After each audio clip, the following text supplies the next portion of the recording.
الذي خلق الموت والحياة ليبلوكم أيكم أحسن عملا وهو العزيز الغفور আল্লাহ রাব্বুল আলামিন বলছেন তিনি সেই সত্তা যিনি সৃষ্টি করেছেন মৃত্যু এবং হায়াতকে যাতে করে তিনি প্রমাণিত করে নেন কে তোমাদের মধ্যে সবচাইতে ভালো কর্ম করে। সুবহানাল্লাহ। পেশ করছেন আন্তর্জাতিক খ্যাতিসম্পন্ন মুফাসসিরে কোরআন, বিশিষ্ট ইসলামিক সাহিত্যিক ও মিডিয়া ব্যক্তিত্ব জনাব হযরত মাওলানা ইমাম হাসান নাসিরী। জনাব হযরত মাওলানা ইমাম হাসান নাসিরী। প্রযোজনা ও পরিবেশনায় YouTube channel on star TV. আলহামদুলিল্লাহ নাহমাদুহু ওয়া নাস্তাঈনুহু ওয়া নাস্তাগফিরুহু ওয়া নাউযু বিল্লাহি মিন শুরুরি আনফুসিনা ওয়া মিন সাইয়্যাতি আ'মালিনা। من يهد الله فلا مضل له ومن يضلله فلا هادي له. نشهد أن لا إله إلا الله وحده لا شريك له. نشهد أن سيدنا حبيبنا مولانا محمدا عبده ورسوله. وقد قال الله تعالى في كلامه المجيد فرقانه الحميد.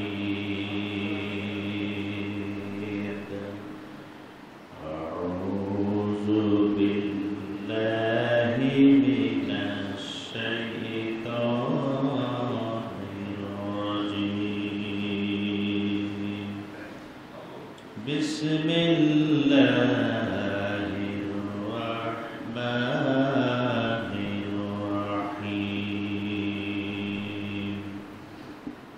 إن الله وملائكته يصلون على النبي يا أيها الذين آمنوا صلوا عليه وسلموا تسليما.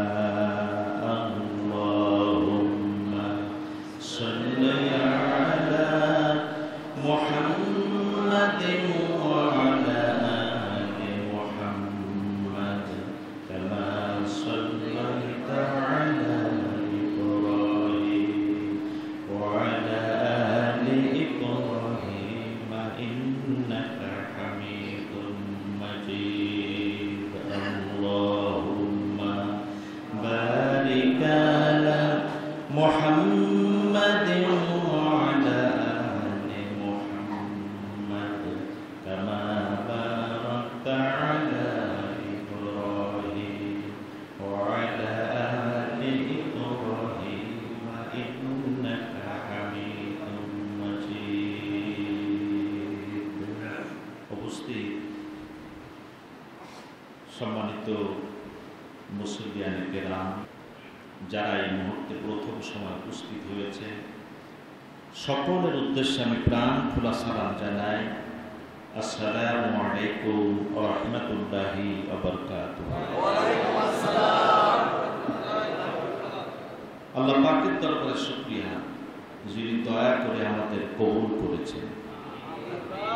আমাদের মধ্যে বহু মানুষ ইতিমধ্যে দুনিয়ার বুক ছেড়ে চলে যাচ্ছে এবং এই কয়টা দিন জন্য আমাদের এলাকাটা বহু মানুষের মৃত্যু হলো, বহু মানুষের মৃত্যু। আর সোশ্যাল মিডিয়া খুললেই যেন মৃত্যু আর মৃত্যু খবর।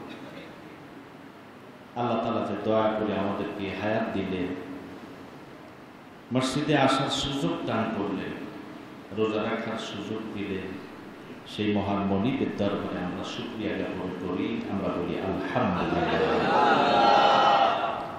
দরুদ এবং সালাম জ্ঞাপন করি প্রিয় রাসূলের প্রতি, যিনি আমাদের আইডল, যিনি পৃথিবীতে মানবতার কল্যাণের জন্য এসেছেন, মানুষের মুক্তির কথা বলেছেন, পরকালে নাজাতের পথ যিনি দেখিয়েছেন, পরকালে যিনি আমাদের জন্য কাঁদবেন, সুপারিশ করবেন, সেই মহান রাসূলের প্রতি আমরা দরুদ এবং সালাম জ্ঞাপন করি, আমরা বলি সাল্লাল্লাহু আলাইহি ওয়াসাল্লাম। সম্মানিত উপস্থিতি, হয়তো আগামী বছর আমাদের মৃত্যুর বয়স 1 বছর হয়ে যাবে। কত মানুষের হয়ে যাবে, আমার হতে পারে, সবার হতে পারে। মৃত্যুটা একটি কঠিন জিনিস, যেটা কাউকে ছাড় দেয় না। মুহূর্তের মধ্যে জীবন সব তছনছ হয়ে যায়। আর সেই মৃত্যুর পরে সফলতা লাভের জন্য আল্লাহ পাক দিছিলেন রমজান মাস। বান্দা ভুল করতে পারে, গুনাহ করতে পারে, সেই ভুল গুনাহকে শুধরে দেওয়ার জন্য আল্লাহ দিলেন রমজান। পৃথিবীর সব ইবাদত কিছু না কিছু দেখানো যায়। যেমন নামাজ পড়ছি, লোক দেখতে পাচ্ছে, এরপরে যাকাত দেব, লোকেরা দেখতে পাবে, এরপরে আপনি হজ করতে যাবেন, মানুষেরা দেখতে পাবে। কিন্তু রোজা রাখার বিষয়টা এটা দেখানো যায় না। এটা আপনার কথার উপরে লোকের বিশ্বাস করতে হয়।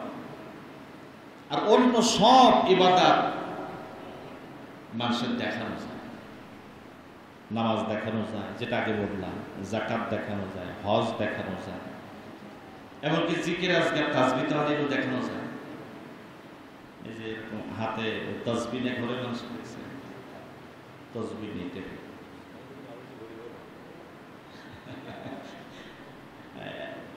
এখন মানুষের সাথে গল্প করতেছে, আবার দিক বলতেছে টাকা গোনে নাকি মানুষের সাথে গল্প করতেছে, রাজ করতেছে, আবার দিকে এটা সুন্নতি তরিকা না। কিন্তু রাসূল করিম সাল্লাল্লাহু আলাইহি ওয়াসাল্লাম বলেছেন, তোমরা হাতের আঙ্গুল গিরিয়া গোনো। রাসূলের হাদিস, কিন্তু যেহেতু কিয়ামতের দিন তোমার হাতগুলো আল্লাহর দরবারে সাক্ষী হয়ে যাবে। এই তাসবিহটা একটা বেদাতের আবিষ্কার। বিশাল বিশাল তাসবিহকে গলায় ঝুলিয়ে রাখে, এটা রিয়ারও একটা ব্যাপার। প্রদর্শনের চাপ সবার আসে না, তবে অনেকের এসে যায়। লোকেরা বুঝবে যে খুব বুজুর্গ ব্যক্তি, তাসবিহ আগে পড়ে। রাসূলুল্লাহ বলেছে আঙ্গুল দিয়ে গুনতে। আর আমরা যদি তাসবিহ বানায় নি, তাহলে রাসূলুল্লাহর হাদিসের উপর আমল হলো না।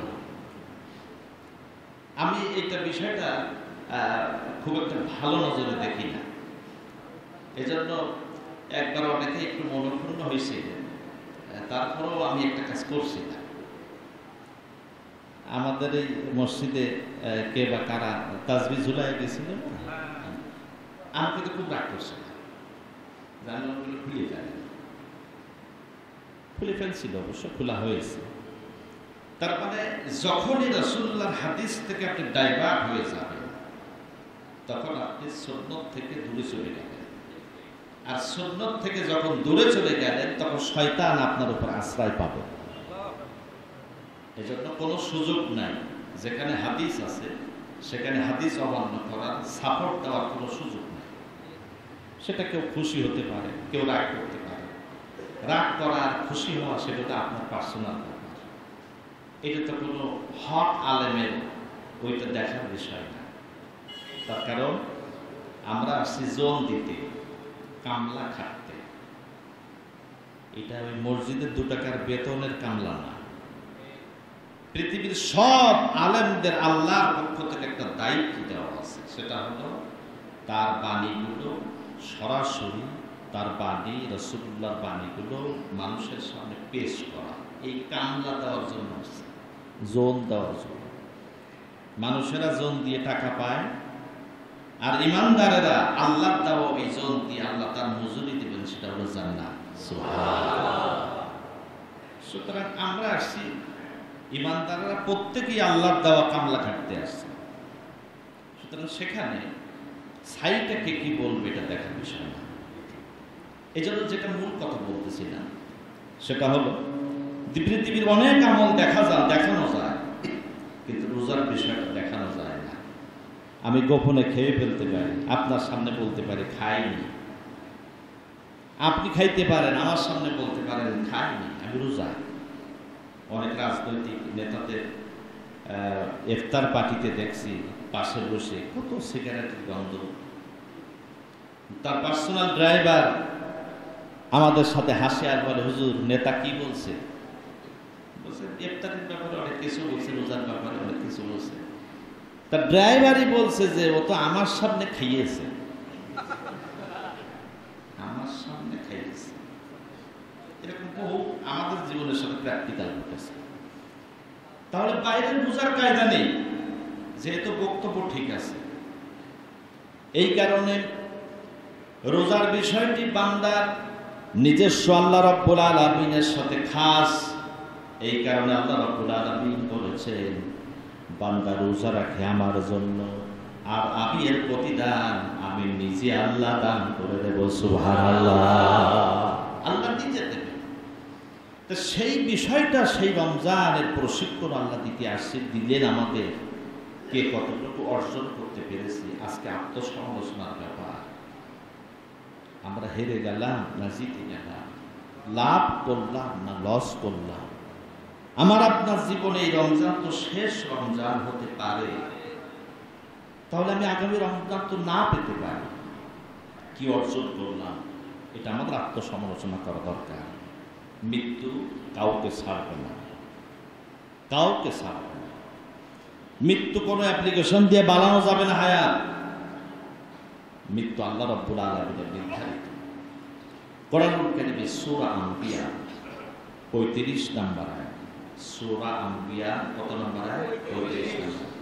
আল্লাহ রাব্বুল আলামিন বলেন, কুল্লু নাফসিন যায়িকাতুল মাউত ওয়া নাবলুকুম বিশ-শাররি ওয়াল খায়রি ফিতনা ওয়া ইলাইনা তুরজাউন।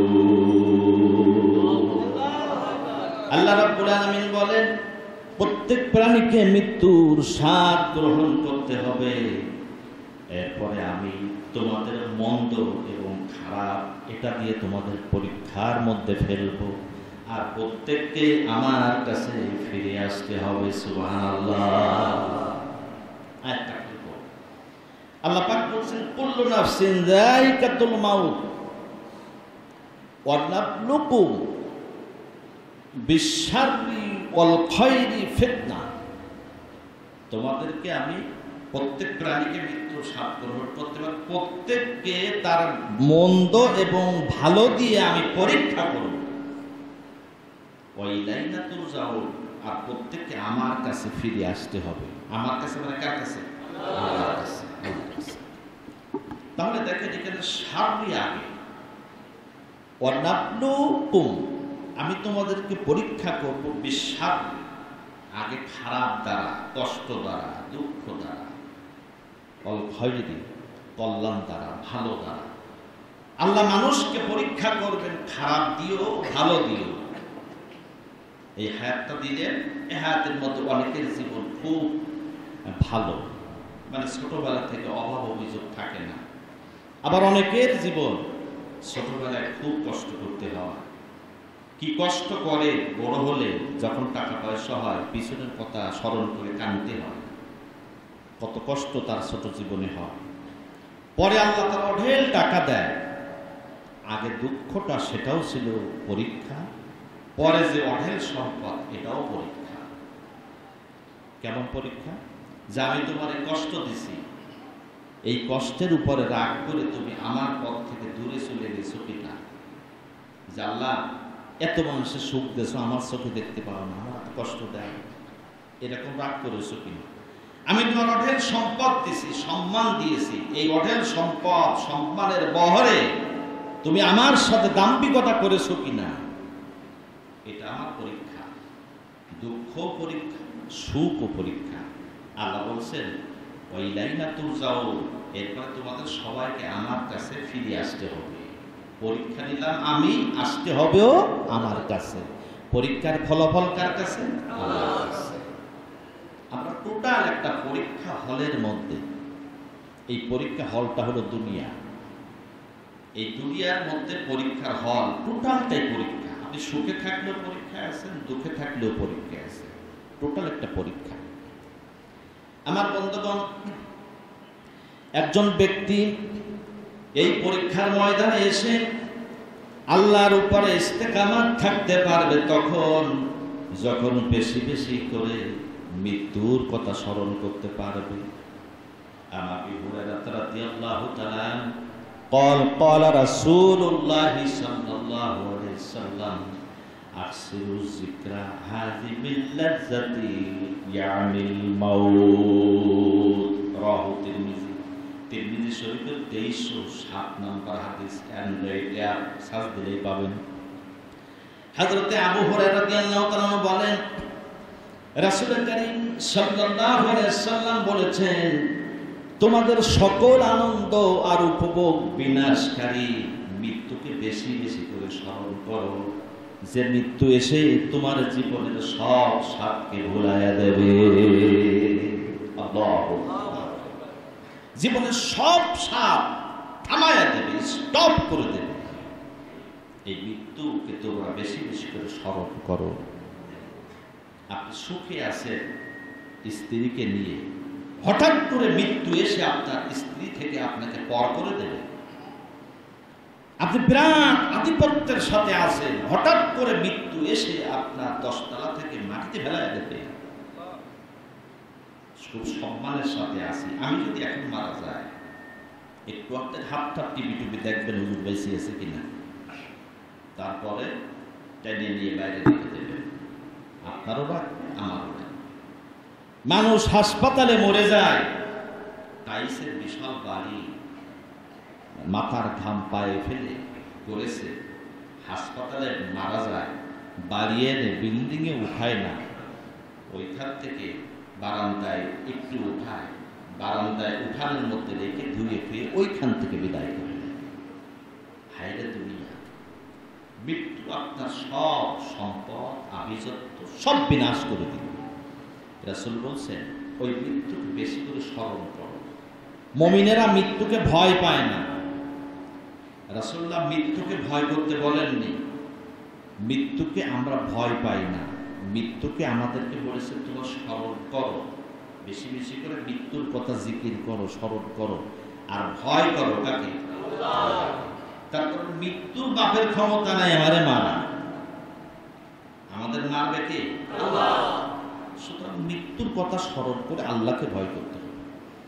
আপনি যতই বেশি দাম্ভিক হন, মৃত্যুর কথা স্মরণ করবেন, দেখবেন আপনি আস্তে আস্তে সঠিক রাস্তায় চলে আসবেন। আপনার যত আপনার দুঃখ কষ্ট আসুক, মৃত্যুর কথা স্মরণ করবেন, দেখবেন আপনার দুঃখ কষ্ট কমে যাবে। যে কদিন পরে আমি তো মারা যাব, মারা গেলে আমি মাটি হয়ে যাব, আমার আর কোথায় কি অবস্থা। সব মানুষ মৃত্যুকে আস্তে আস্তে করে মৃত্যুর কথা স্মরণ করলে ভালো হয়ে যায়। আল্লাহ পাক নিজেই সৃষ্টি করেছেন মৃত্যুকে হায়াতের রূপ। আবারও বলি, আল্লাহ পাক মৃত্যুকে, মৃত্যু আল্লাহর একটা সৃষ্টি, হায়াত আল্লাহর একটা সৃষ্টি। হায়াতের আগে আল্লাহ পাক মৃত্যু সৃষ্টি করেছেন। কোরআনুল কারীমে দলিল দেন, সূরা মুলক 2 নম্বর আয়াত।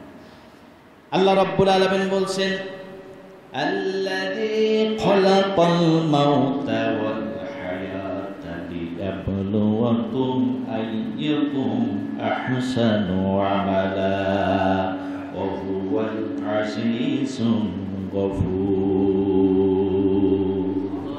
আল্লাহ রাব্বুল আলামিন বলছেন, তিনি সেই সত্তা যিনি সৃষ্টি করেছেন মৃত্যু এবং হায়াতকে, যাতে করে তিনি প্রমাণিত করে নেন কে তোমাদের মধ্যে সবচাইতে ভালো কর্ম করে। সুবহানাল্লাহ।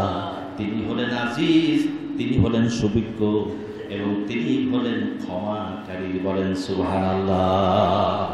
তাহলে দেখেন, আল্লাহ যে খলাকাল মাউতা, আগে মৃত্যু সৃষ্টি, ওয়াল হায়াত, তারপর হায়াত সৃষ্টি করেছে। তাহলে হায়াতের আগেই মউত সৃষ্টি, এটা আল্লাহ দেখতে চান। কে তোমাদের মধ্যে ভালো কাজ করে, আহসানু আমালা, আকসারু আমালা বলেন, আকসারু আমালা অধিক আমল করেছে, এটা বলেননি, কিন্তু বলেছেন আহসানু আমালা, ভালো কাজ করে, ভালো ভালো কাজ করেছে। বেশি করে আমল করলেন, ভুল করলেন, এটা আল্লাহ দরকার নাই। সুন্দর করে আমল করবেন, ভালো আমল করবেন, আল্লাহ ওইটা দেখতে চান। সুবহানাল্লাহ। এজন্য যে আমলটা নিয়মিত করা হয় সেই আমলটা রাসূলুল্লাহ বলেছেন আল্লাহর কাছে বেশি প্রিয়। একটু করলেন, ও একটু করলেন, একেবারে নেচে ফেলে দিলেন, এটা আল্লাহর কাছে পছন্দের না। আপনি কন্টিনিউ একটা সুন্দর হাদিস কোরআন অনুযায়ী দেখে সুন্দর সুন্দর আমল করলেন, আল্লাহ এটা পছন্দ। আকসারু আমালা বলেন, আকসারু আমালা। নামাজ 5 ওয়াক্ত পড়লেন, রুকু সিজদা ঠিক না, তাসবিহ তাহলিল ঠিক না, ওই 5 ওয়াক্ত নামাজ আল্লাহর কাছে দরকার নেই। আপনি ওসাইতে 500 রাকাত নামাজ না পড়ে 10 রাকাত যদি সাধ্যে কুলায় তাই পড়েন, ভালো করে পড়েন। সুবহানাল্লাহ। 20 রাকাত তারাবি পড়তেছে, আলহামদুলিল্লাহি রাব্বিল আলামিন, আল্লাহু আকবার, আল্লাহু আকবার, আল্লাহু আকবার। কে কখন পড়লো উঠলো দরকার নেই, এতটা আপনার দরকার নেই। পড়লে ভালো করে পড়েন, কোরআন শরীফ খতম না করতে পারলে করেন না, ছোট ছোট আয়াত পড়েন, পড়ে আপনি 20 রাকাত ধীরে সুস্থে পড়ে শেষ করেন। রুকুর তাসবিহ ঠিক হয় না, সিজদার তাসবিহ ঠিক হয় না, শুধু ওঠেন আর পড়েন। একজন বলতে খোকা ক্ষতিকান ধর দিন নামাজের প্রতিযোগিতা হচ্ছে, আমি রাখি নামাজ পড়বেন যেটা ভালো পড়বেন। আপনার খতম পড়তে হবে তার মানে নাই। খতম যদি পড়েন ভালো করে পড়েন, ধীরে স্থির মানুষের হতে পড়েন। যদি ধীরে স্থিরতার সাথে না পড়তে পারেন তাহলে আপনি ছোট ছোট আয়াত দিয়ে আপনি ধীরে স্থিরভাবে পড়ে আপনি নামাজ শেষ করেন। আল্লাহ তার খতম আপনার বাধ্যতামূলক করেনি। যদি খতমের মতো না হয়, খতম করতে যাই যদি আপনি খতম হয়ে যান, খতমের দরকার নেই। আমি বলেছিলাম, কিন্তু আমি রমজান শুরুই বলেছিলাম।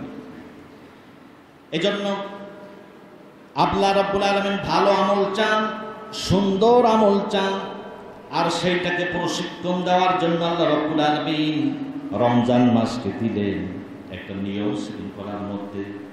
আর এই নিয়ম যদি মানতে পারি তাহলে আল্লাহ পাক আমাদেরকে নাজাত দিয়ে দেবেন। বলেন সুবহানাল্লাহ। মৃত্যু এমন একটা জিনিস, এর কাছ থেকে কেউ বাঁচতে পারবেন না।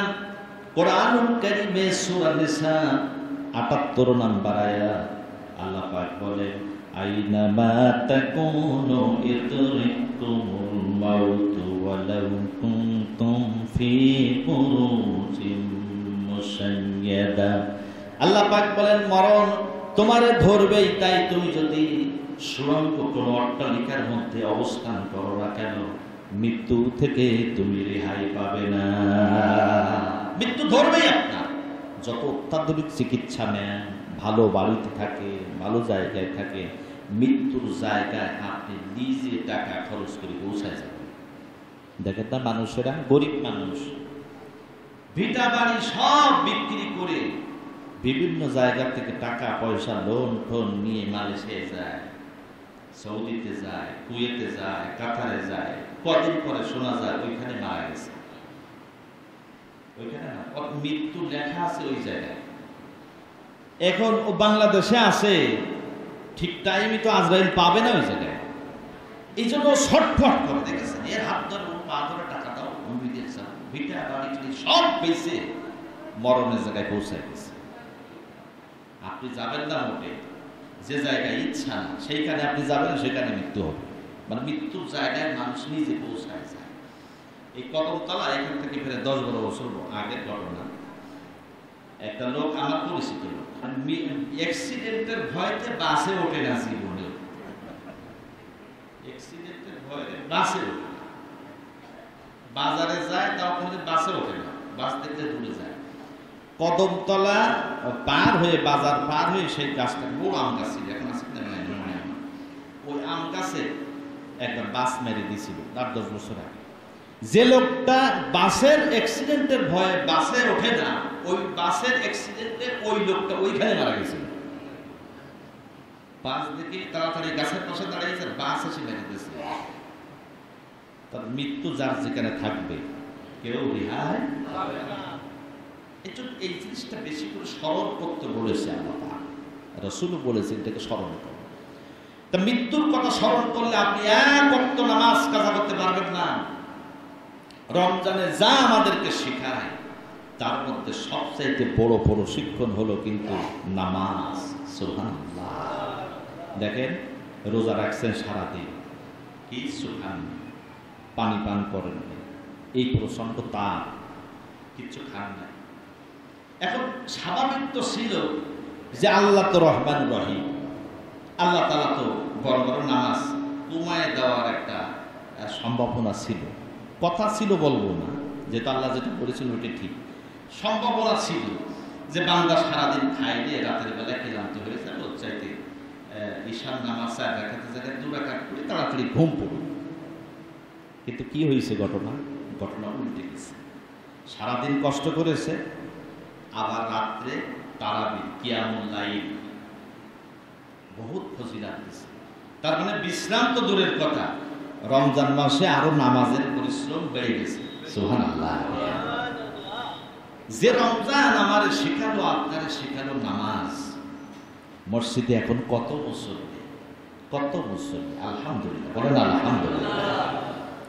রমজানের সাথে এত সম্পর্ক, রমজানও নাই মুসল্লিও নাই। রমজানকে এত বড় শিখাতে আসছে, মুসল্লিও নাই, রমজানও নাই, মুসল্লিও নাই, মানে রমজান তুমি আসো আমি আসি, তুমি নাই এটা তো শিখাতে আসে। রমজান শিখালো যে আমার উপলক্ষে তুমি মসজিদে আসছো, তোমার নামাজের প্রশিক্ষণ দিলাম, যা ছিল তাছাড়া আরো 20 টাকা বাড়ায় দিলাম, কদর দিলাম, নামাজের প্রশিক্ষণ দিলাম। আমি চলে গেলাম, 1 বছর রেখে গেলাম, মসজিদের মধ্যে থাকবে, আমি আগামী বছর আবার আসবো। সুবহানাল্লাহ। আপনি চলে যান কেন? যারা রমজান চলে গেলে চলে যান, কোন বিবেকে যান? আমার বন্ধুগণ শোনেন, আল্লাহ রাব্বুল আলামিন রমজান সম্পর্কে 4টি আয়াত কোরআন শরীফে দিয়েছেন। 4টি আয়াত কোরআন শরীফে দিয়েছেন। এত বড় ফজিলাত, এটা হলো 1 মাসের জন্য ফরজ। আর 5 ওয়াক্ত নামাজ 1 মাসের জন্য না, 1 বছরের জন্য না, প্রত্যেক দিনের জন্য আল্লাহ পাক ফরজ করে দিয়েছে। আল্লাহ পাক 1-2 জায়গায় না, 82 জায়গায় সালাত নামাজের কথা বলেছেন। এবার দেখুন, ঈমানের পরেই নামাজের স্থান। আপনি যদি নামাজ না পড়েন তাহলে আপনার ঈমান টিকবে না। কোরআনুল কারীমের সূরা বাকারার 2 নম্বর আয়াত আল্লাহ রাব্বুল আলামিন বলেন, আল্লাযীনা ইউমিনুনা বিল গায়বি ওয়া ইউকিমুনাস সালাতা ওয়া মিম্মা রাযাকনাহুম ইউনফিকুন। ঈমানদার হলো সেই ব্যক্তি যে ব্যক্তি অদৃশ্যের প্রতি বিশ্বাস স্থাপন করেছে, নামাজ কায়েম করেছে এবং যাকাত দান করেছে। বলেন সুবহানাল্লাহ। তাহলে দেখেন, ঈমানের পরপরই নামাজের স্থান। আপনি যদি নামাজ না পড়েন আপনার ঈমানও টিকবে না। রাসূল কারীম সাল্লাল্লাহু আলাইহি ওয়াসাল্লাম বলেছেন, as-salatu imaduddin, নামাজ হলো দ্বীনের স্তম্ভ। ফামান আকামাহা ফাকাদ আকামাদ-দ্বীন, যে ব্যক্তি সেটাকে কায়েম করলো সে দ্বীনকে কায়েম করলো। ওমান হাদামা ফাকাদ হাদামাদ-দ্বীন, যে ব্যক্তি সেটাকে কায়েম করলো না সে দ্বীনকে অস্বীকার করে দিল। নাউযুবিল্লাহ। নামাজ পড়েননি, আপনি মুসলমান কাতারে নাই। এজন্য রমজান উপলক্ষে নামাজ পড়তে আসছেন।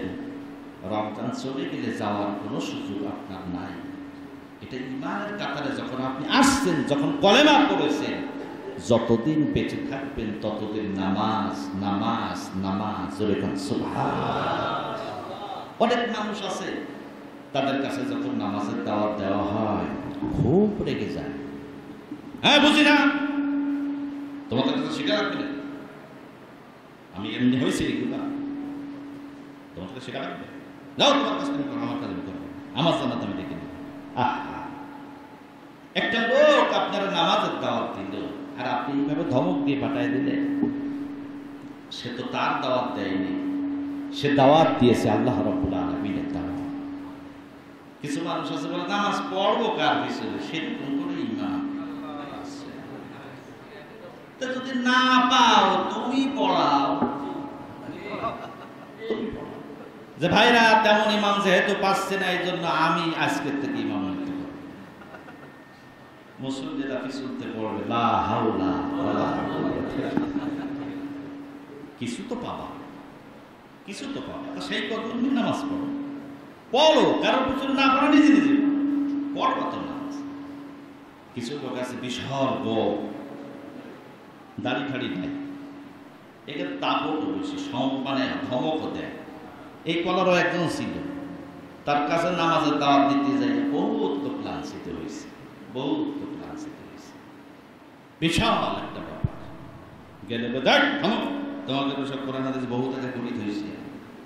বিরাট ব্যাপার। ও ব্যায়াম ওনাদের সাক্ষারও দেয় না, সাদা ফকফকে হয়ে গেছে। দাঁড়িয়ে রাখলে সমস্যা নেই, কিন্তু আপনি নামাজ পড়েন না, যদি আপনি বিনয়ী থাকেন তাহলে তো তাদের ব্যাপারে কোনো কথা থাকে না। অনেকে মানুষ নামাজ পড়ে তো বলে যে হ্যাঁ নামাজ পড়া দরকার, আমি আসলে পেরে উঠতেছি, এ কিন্তু একরকম। কিন্তু এই টিটকারে কথা বলা যে নামাজ হাঁসের উপর দিয়ে শামুক পায়, তোমরা কি পাও, এর চাইতে বড় বেয়াদব নাই। কত বড় বেয়াদব! এদের কাছে দেশ নিরাপদ নয়। যারা আল্লাহর গোলামি করতে পারে না, নামাজ নিয়ে ঠাট্টা করে, তাদের কাছে দেশ নিরাপদ নয়, জাতি নিরাপদ নয়, দেশের সম্পদ নিরাপদ নয়, জঙ্গল নিরাপদ নয়, কেউ নিরাপদ নয়। তার কারণ এরা আল্লাহর হক যারা ফাঁকি দেয়, তারা মানুষের হক ফাঁকি দিতে আপত্তি করে না। দাড়ি কাটা, গোবে আটা, গাজায় দেয় তো মারি খাওয়া চোখ। বুঝছেন? এই যারা নামাজ নিয়ে ঠাট্টা করে, এদের সম্পর্কে আল্লাহ তাআলা কোরআন শরীফ বলেছেন। কোরআন শরীফে আল্লাহ তাআলা এদের সম্পর্কে বলেছেন সূরা কিয়ামা।